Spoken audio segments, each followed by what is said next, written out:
Bismillah ar-Rahman ar-Rahim, wa salatu wa salam ala ashraf al-mursalin. Je commence par. Est-ce qu'on dit ambassadeur par intérim, premier conseiller? Comment on annonce le chargé? En tout cas, vous représentez dignement votre pays et monsieur le directeur général, mesdames les secrétaires générales, mesdames et messieurs, madame la directrice générale, mesdames et messieurs, et, chacun par son nom et sa qualité. Je voudrais tout d'abord vous remercier de m'avoir invité. Je devais être à l'ouverture ou à la clôture, mais cette journée, on a perdu quelqu'un, donc on était obligé de. Pas obligé, c'est la moindre des choses, de pouvoir, si on célèbre l'arrivée, faut être présent pour le départ. J'ai dû faire accélérer un petit peu depuis Meknès pour être parmi vous à l'heure. Je m'excuse de ne pas avoir pu être là avant. Je voulais être là parce que c'est un événement important. Vous êtes des partenaires de choix et de qualité. Vous accompagnez, entre autres, le ministère depuis un moment. Une phase se termine, mais bien heureusement, une autre démarre. Pour celle qui démarre, nous avons beaucoup d'espoir à que notre collaboration atteigne un niveau sans précédent, surtout que cela coïncide avec des actions renouvelées, un design différent de ce que fait le gouvernement en relation avec les sujets que nous traitons ensemble. Vous n'êtes peut-être pas sans savoir que nous venons de voter une loi de finances qui consacre l'emploi et la formation en tant qu'élément central, avec un budget voisine des 14 milliards de dirhams répartis en trois grands sujets. Un sujet de petites et moyennes entreprises pour pouvoir appuyer l'investissement de ces structures-là pour les aider à mieux se structurer, créer de l'emploi et à survivre, mais dans une logique naturellement d'investissement. Nous avons une dimension, les programmes actifs de l'emploi. Nous avons apporté une rupture de taille qui est celle de permettre aux non-diplômés d'accéder aux mesures que prévoit l'État. Et cela n'a jamais été le cas depuis pratiquement 3 décennies maintenant que l'État appuie ou intervient ou stimule l'emploi. Il était seulement réservé aux diplômés chômeurs. Par contre, on regarde le stock des diplômés, des chômeurs dans notre pays, il est d'ordre d'1,6 million. Les 2 tiers, 910 000, sont des nids. Et donc, le fait d'aborder les nids de façon sérieuse, outillée et à l'échelle sont des défis de taille que nous essayons de transformer par le biais de l'intervention publique en ce moment. Et cela passera par une mise à l'échelle aussi de l'Agence nationale de la promotion de l'emploi et des compétences, qui est générale nommée depuis quelques mois seulement à une tâche, un vrai challenge. Nous allons l'accompagner pour pouvoir transformer l'ANAPEC. Nous avons déjà fait un premier travail préparatoire en matière de ligne de métier, mais là, on va partir vers l'échelle. On va partir la rencontre de tous les secteurs, de toutes les catégories socio-professionnelles, des acteurs économiques, des territoires, avec énormément de présence, j'espère, d'efficacité par la même occasion. Je voudrais aussi dire que l'autre rupture de taille, excusez-moi, touche, ce ne sont pas les effets, ce n'est pas les larmes décalées, là c'est un peu de froid. D'ailleurs, j'en profite pour vous dire que nous aussi, nous avons Nour, mais elle est là-bas, donc elle est directrice de la coopération internationale au ministère. Vous pouvez l'applaudir au même titre que. Bon, si elle savait, elle aurait sûrement mis des choses moins sobres que ce que tu mets pour la circonstance. Mais en tout cas, vous avez très bien designé et vos partenaires ont fait un travail remarquable. Déjà sur la forme, on a envie de regarder Nour parler parce qu'elle dégage un sens, beaucoup de valeurs dans lesquelles nous nous retrouvons à travers la forme et puis pour le fond, bien vu qu'elle était très Sustainable Development. Ça, c'est votre propos qui a été repris avec un peu plus. Donc, pour retourner à notre sujet, donc je disais que le premier sujet, c'était les TPME. Le deuxième, c'était les mesures actives de l'emploi. Et là, nous allons vers des ruptures. La première, c'est de permettre aux 910 000, donc les NEET, d'accéder aux programmes de l'État. Mais il faut que ces programmes soient euh, plus performants. Nous avons fait des expériences d'échelle. 30-40 000 personnes. Ça a très bien fonctionné l'année dernière. Nous avons donné une prime à l'emploi aux entreprises qui recrutaient. Nous avons bien géré leur trésorerie. Nous avons mis en place des systèmes de pilotage, etc.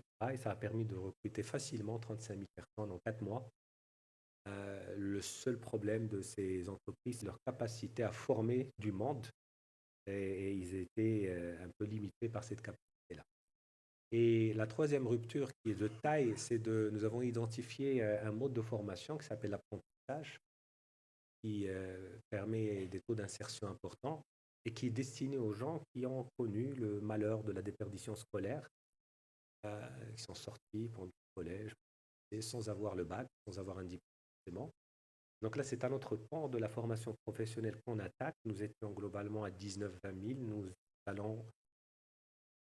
Nous visons 100 000 à partir avec des moyens conséquents. Et ce mode d'apprentissage, il passe par deux volets globalement. Donc il y a un volet qui se fait avec les coopératives. Il y a un autre volet qui se fait avec les entreprises, les centres de formation à l'entreprise pour l'apprentissage ou par apprentissage.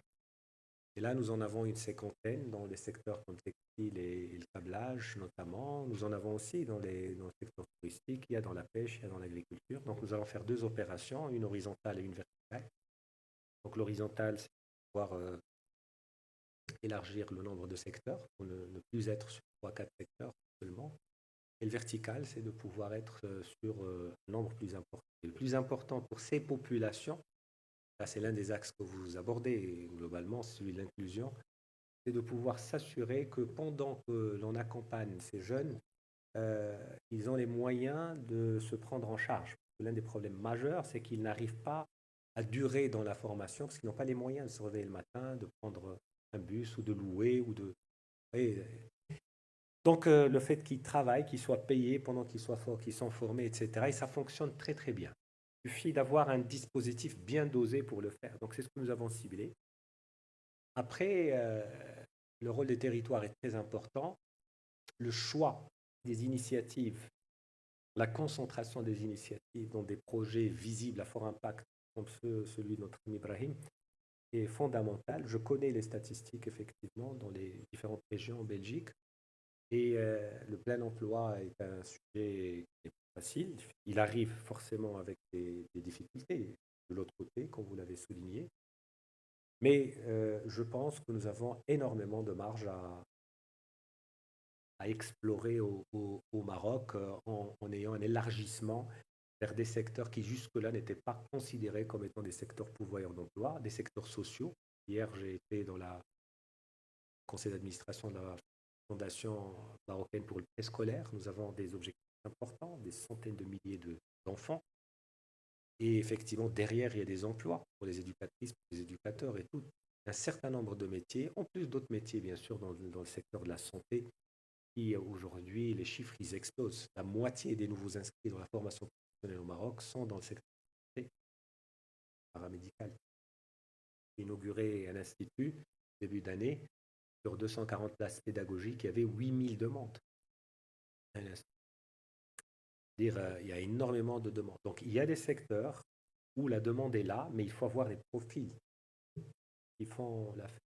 Donc, le rôle de la coopération qui peut être la nôtre dans ces domaines-là, en plus de l'entrepreneuriat qui est en relation avec le premier sujet, nous avons tout un programme avec TEC et je sais que vous êtes partenaires et nous comptons encore plus d'engagement de votre côté, c'est de pouvoir aborder le sujet de façon comprehensive, globale, et c'est ce qui a toujours manqué. Les types d'interventions, il y a eu de belles initiatives, mais elles n'ont jamais été globales pour qu'elles puissent être impactées. Il faut aller jusqu'au bout des initiatives.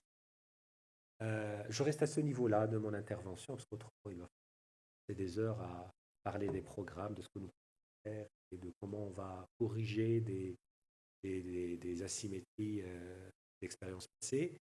Et bien sûr, mais le mot d'ordre aujourd'hui, c'est d'abord beaucoup de volontarisme, des moyens importants. Nous visons la question de l'échelle, des échelles.